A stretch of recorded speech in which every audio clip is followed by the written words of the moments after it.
In today's video, I'm going to teach you how to create client-specific dashboards.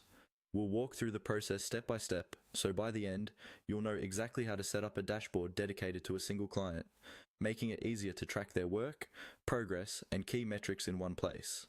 Start on your main workspace or board view. On the left-hand sidebar, look for the plus icon. This is usually where you create new items or views. Go ahead and click on that plus sign. This opens up a small menu of options for what you can create. From that menu, choose Dashboard. Selecting this tells the system that you want to build a new dashboard view, not a task list or another type of board. After clicking Dashboard, you'll be taken to a screen where you can choose how to start building it. Here, you typically have two options. You can pick one of the ready-made templates, or you can build your own layout manually. If you're just getting started, templates can be useful, but for a truly client-specific dashboard, it's often better to decide exactly what you want to see. To do that, click on Create from Scratch. This gives you a blank dashboard canvas where you have full control over what information appears.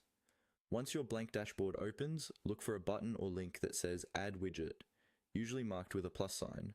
Click on Add Widget. Widgets are the building blocks of your dashboard. They can be charts, tables, summaries, or other visual elements that display your client's data. A panel will open where you can select what kind of widget you want to add. Here, choose the widget type that best matches what you need for this client. For example, you might choose a task list, a project overview, a timeline, or a status chart. The important thing is to pick something that reflects the information you want to monitor for that specific client. Once you've made your selection and configured any basic options, click Submit to add the widget to your dashboard. After your first widget is added, you can repeat this process to build out the dashboard further, but before you go too far, it's helpful to name it clearly. At the top of the screen, click on the dashboard name. This is usually set to a default name when it's first created.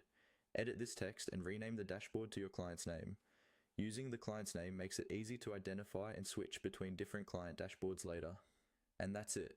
You've created a client-specific dashboard, added your first widget, and labeled it so it's clearly tied to that client.